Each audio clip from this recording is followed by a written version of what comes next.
Bonjour tout le monde. Alors aujourd'hui, je vous fais découvrir une de mes illustratrices préférées, donc qui s'appelle Rebecca d'Outremer et qui a illustré ce très bel album écrit par Christine Beigel. Je suis petite, mais mon arbre est grand.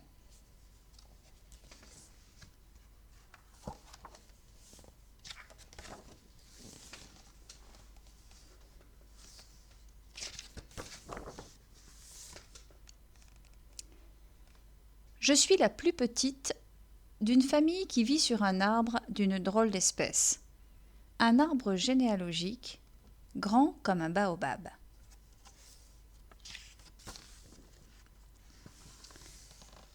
Moi, je suis tout en bas de l'arbre, au pied du tronc. Là, personne ne peut m'attraper. Surtout pas mes très grands-parents sur les plus hautes branches de l'arbre. Pas même mon grand frère.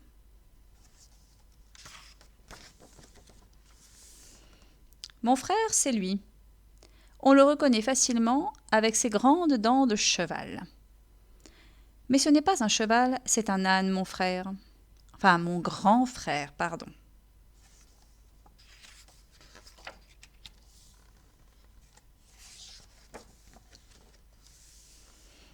À côté de lui, c'est ma plus petite grande sœur.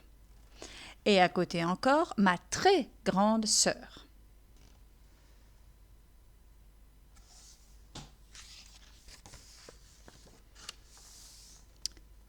Tous les trois se suivent et se ressemblent.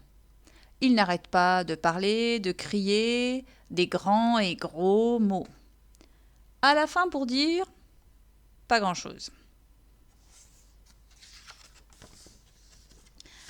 Et patati et patata, Matata, c'est la dame au gros chien en forme de pouf. D'ailleurs, il s'appelle Patapouf, son chien. Parfois, je vais sur leur branche et je m'assois sur Patapouf.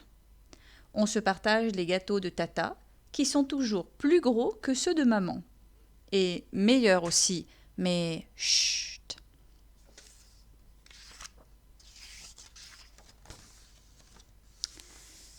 Maman n'est pas chef pâtissière. Elle est chef de la cabane de l'arbre. Quand quelque chose ne va pas dans la famille, maman règle ça en 2 mots et tout le monde se tait. Normal, c'est la plus grande de nous tous. En plus, maman a une voix de diva. Même quand l'arbre est plein de feuilles et d'oiseaux, on l'entend sur toute la terre qui est pourtant immense.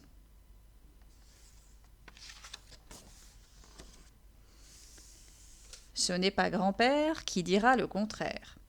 Il répète que maman lui a cassé les oreilles quand elle était petite.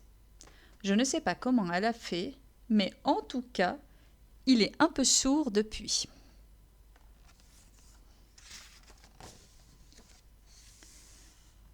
Grand-mère, qui n'a pas de grandes et longues dents, mais de fausses petites dents, dit que grand-père est un vieux schnock.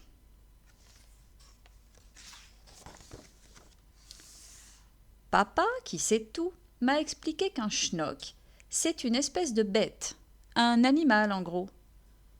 Mais mon grand-père ressemble plus à un grand-père qu'à un animal.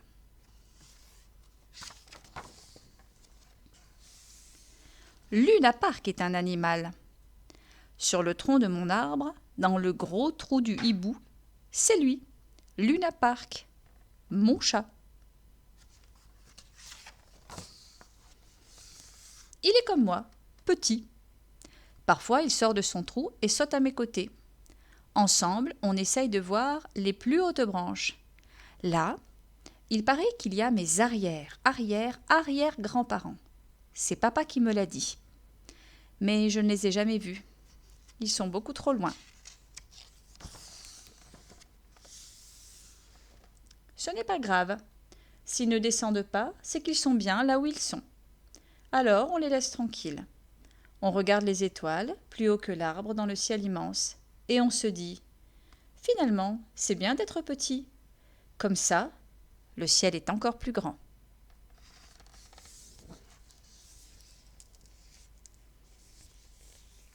Bonne journée.